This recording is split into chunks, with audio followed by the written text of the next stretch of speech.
Yo, what's up mga kautis? Magandang hapon po sa ating lahat. Yan, so timing na timing po. Bigla pong kumbaga sa nitaligsik mga kautis ba. Swerte hagid ay imbis mao ning pagbalik tapod nato sa pilakadlo nga wata naka-vlog. So bago day ang tanan mga kautis, mega shoutout pala sa lahat ng mga soul supporters natin. So mega shoutout day kay Dongs Igasan, tuang brother diha. Si Dongs Igasan o sa Idilis family. Yan, mega shoutout. So yan mga kautis, so kita na po ninyo yan sa taas po itong Bolton Bridge. Ito makikita nila paghukay dito. Yan. Parang gagawin natin dyan mga kautis, parang drainage na yan. Yan. So ito matatanggal po yan. Itong mga nakikita nating mga dito, mga lupa o mga kakahuyan. Kasi talagang Hoy! Shoutout na rin si tawag Yan, shoutout. So, yan mga kautis, yung tukoy talaga natin sa ating pag-update ngayon. Papunta po tayo dyan sa dulo. Kasi yun nga po, yung paggawa nila nitong dike po ay kunting-kunti na lang. So, nasa mga ilang metro na lang talaga hanggang doon na po sa dulo. Nitong Davao River. Yan. So titingnan natin na ano yung mga makuha nating update. So ngayon po ay araw ng Linggo. Tinaimingan din natin kahapon sana dito ako pupunta mga kautis, kaso yun nga po biglang umulan. At ngayon ko po pinagpatuloy. Yan yan masama pa yung panahon. So dito tayo kasi hindi tayo makadaan. Dito tayo sa taas mga kautis. Yan. So maliit lang pala yung dito sa wall na to na ginawa. Hindi katulad ng iba mga kautis, napakalaki. O mga ganun, mga 1 meter ata.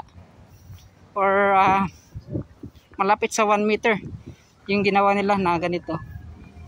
Yan. So doon mga kautis, hindi ko na in-update kasi yun nga po ay may tugtog.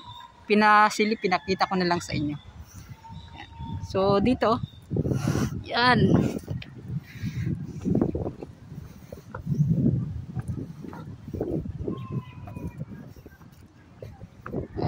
Dito na po yung mga makikita natin. Dito po sa punta po ng sa dulo ng ginagawang dike. And then, yan maputik na siya. Kailangan talaga matubuan to ng mga kautis, kumbaga sagbot o yung mga halaman para itong daanan na to ay hindi po maging maputik. Yan. Katulad yan mga kautis.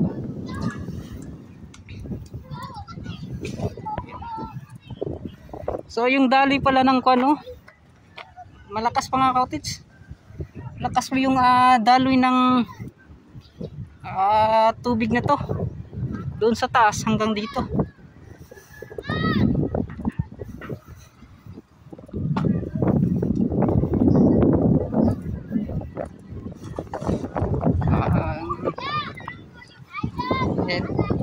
Di rin natin minasan mga kautis, malakas din po yung hangin.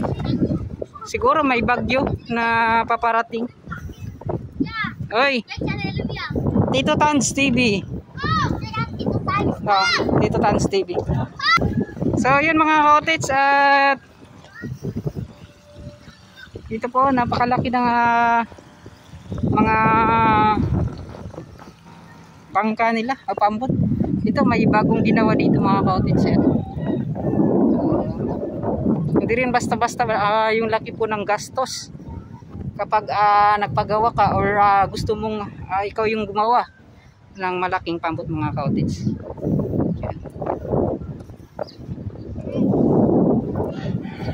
Yan So mahirap kasi yun nga po, maputik dito mga kautis. Buti na lang itong gilid niya ay saktong-sakto lang na madaanan dito mga kautis. Yan, malapit na tayo sa dulo. So yung ginawang esplanade din mga kautis, di na natin yan pinupuntahan kasi yun nga po ay Ganun na po yan. Yan na po yung final look ng Esplanade. Yun nga lang po ay malayo. Pag titingnan natin malapit, kapag pumasok ka mga cottage, kailangan mo talagang kung may motor ka, dyan ka pumasok sa may agro school. Yan, hanggang dito sa loob. Kailangan mo pa talaga may mag-bike ka, pwede ka makapunta dyan or motor. Ngunit pasikot-sikot kasi yung daanan dyan mga cottage. Kailangan mo makabisado bago ka makapunta dyan. Yan.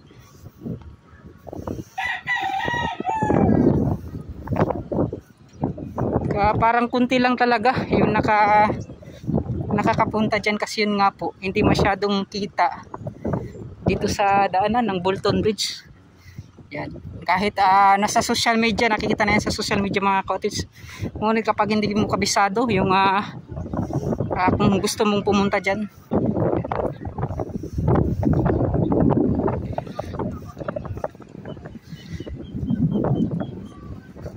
So ito na nga, at kunting-kunti na lang mga cottage. Papuntahan natin yung dulo. Ito yung ginawang dike.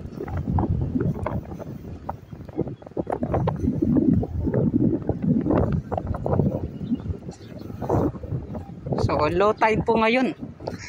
At kaso nga lang po, napakalakas po ng hangin.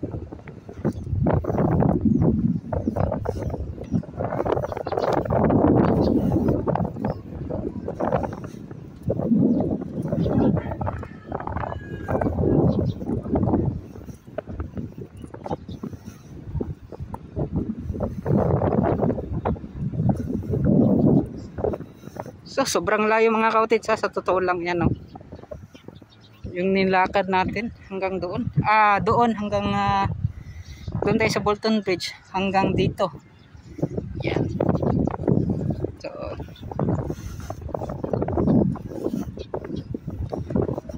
tapos pabalik na naman, lalakarin natin yan hanggang doon sa Bolton Bridge. So ganun lang yung ginagawa natin. So yun, at punta na tayo doon sa dulo. Sasamahan niyo ako, doon na tayo mag-update. Let's go. So yun mga ka-cottage, ito na nga po, kaya kunti na lang at pupuntahan na natin itong dulo.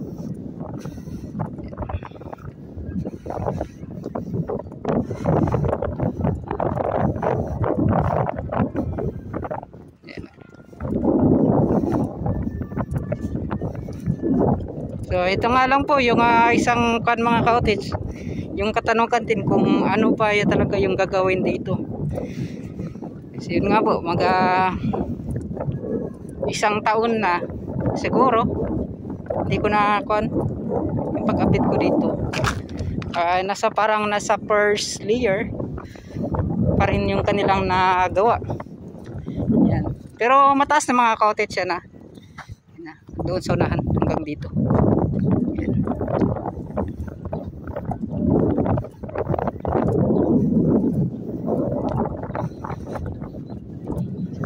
Yan.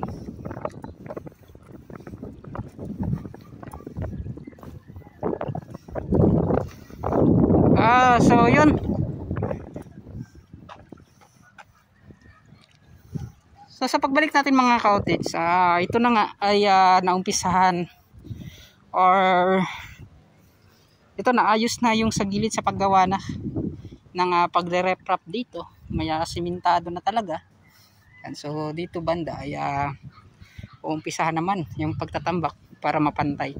Dati mga cottage, napakaraming bahayan dito hanggang doon. So ngayon magiging daanan na. Magiging ganito na yung itsura. So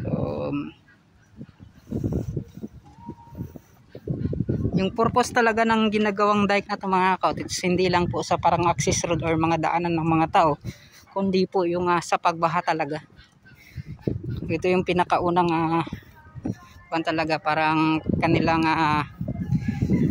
gustong gawin dito sa bawat gilid ng Davao River, itong flood control. So hindi na po basta-basta aapaw kapag napakalakas ng agos at tuwing high tide po. Yan. So ganito na yung itsura sa ating mga cottage. Mahihirapan pa tayo sa pagdaan dito. Ngayon ay ito na nga yung makikita natin.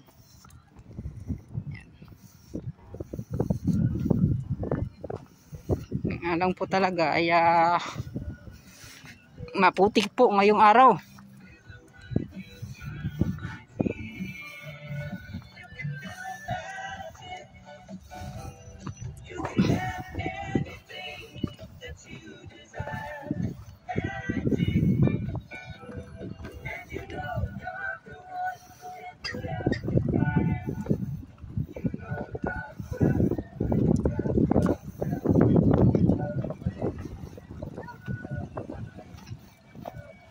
So ito mga cottage, at manghilang tayo ng permiso kay Chief dyan kasi siya yung nagbabantay. So titingin tayo at pupunta po tayo sa dulo. Ayan. So ito na yung pagre-reprop nila. So may kuha na talaga, may pagbabago na. So nakita naman ninyo mga cottage. So maganda rin yung pagka lagay ng simento dito. Ayan. So di na talaga basta-basta kapag aapaw talaga ng mataas itong pagdaloy po ng tubig sa pana to. Yan.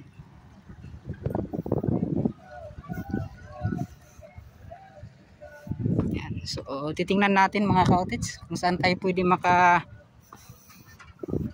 dito.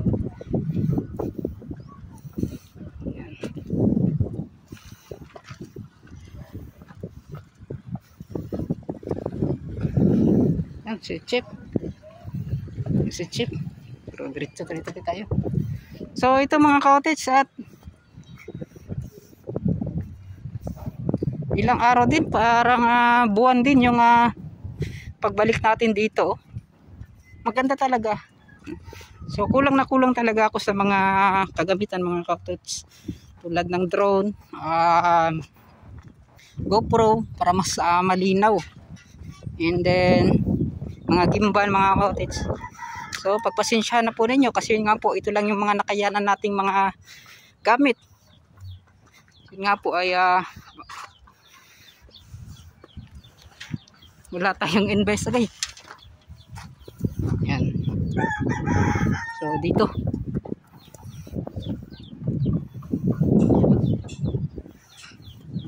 So ito na nga mga cottage. At natapos na pala hanggang doon yung kanilang ginawa. So sinimula naman nila sa bawat gilid dito sa mga kabahayan na yan. At wala, dira na dapat ang kwante last dira na dapat ang last para ka na may mga balay. Diretso na padulong dito. So dili na siya makuandra. Naka na dire mga kuan pa. So katsukat no. So yung mga cottage tuloy-tuloy na pala. Pero di ba butang nga mag-drainage sa kilid? Kanal no? Butang nga mag-kanal no? So yun mga cottage, lalagyan yan ng kanal sa gilid. So titingnan natin kung wala na bang makukuha mga kabahayan sa pagbalik natin kapag lalagyan na yan ng kanal dyan. So yan no. At napakalaking pagbabago talaga dito sa Barangay 76 magyapon siya diri ate no. Pero unsa siya kanang dapsa siya diri dili. Sinjan japon diri So mo ni ang purok 12 sa Saint John mga cottage Yan. So ang daming barangay ng barangay 70 Bukana magyapon ni siya tino. Bukana. Saint John, Bukana, and then Purok 12. So yun mga cottage at kunti lang yung mga nalalaman natin dito sa Barangay 76.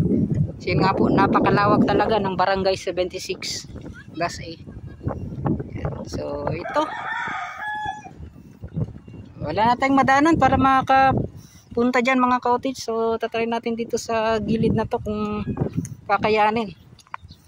Yan o. So mahirap. So ipapasilip ko na lang sa inyo sa taas mga ka-outits. Ayan o. So sa paggawa nila ng dike na to. So ito yung dahilan mga ka-outits, isa sa mga hindi pa talaga nila may pagpatuloy hanggang doon sa dulo dahil po dyan sa mga puno na talagang hindi pa basta-basta yan mga ka-outits, kasi kailangan pa po yung sangguni ba yan mga ka-outits, kailangan pa nilang kumuha ng permit sa DNR bago po nila mapagpatuloy itong paggawa ng dike. So, at marami pang proseso talaga bago pa may pagpatuloy itong dike. So ngunit ngayon mga ka-outits, wala namang problema kahit hindi pa muna nila galawin, kasi dito noon napakarami pa ng tatrabahuin, napakataas pa yan mga ka-outits. So hindi natin alam kung kailan ito matatapos. So yun mga ka-outits, kumuha lang tayo ng update dito sa ginagawang dike sa may Davao River. Yan. So yan, maraming salamat pala sa lahat po ng mga solid supporters natin, solid viewers, solid subscribers natin dyan, at lahat po walang sawang sumusuporta. Yan. So di na po ako masyado nakapag-update mga ka-outits, kasi yun nga po ay nagpapahinga, tapos naghahanap kung anong mga magandang content. Di kasi tulad ng dati na marami pang mga yung Davao Coastal Road, marami pa talaga mga hindi na tatrabaho or nagagawa. So ngayon mga ka-outits, marami na rin yung mga segment na natatapos, kaya konti na lang yung mga makukuha nating update. And then sa mga nagtatanong din, sa mga nagsasuggest na doon din sa mga diversion road, so kapag malayo hindi po ako makakapunta, kasi nga po ay commute lang po yung mga ginagawa natin. Yung kaya lang po ng budget natin mga ka-outits yung punupuntahan. Yan. So yun, sana ay naunawaan po ninyo. Yan. Sunod na po tayo pupunta sa mga malayo kapag may mga saktong budget, nakasahod na tayo ng malaki. So hanggang dito na lang, maraming salamat. At papaalam na ako. Yan, so ito. Hindi pa ito ganito. Okay mga inday. So napakataas mga ka-outits. Yung so dyan po yung original na talaga niya. So ngayon may parang mga 1 meter, mahigit 2 metro na pagtambak sa pagtaas nitong dike. So maraming salamat, hanggang dito na lang. Ipapaalam na po ako. Yan, bye-bye na.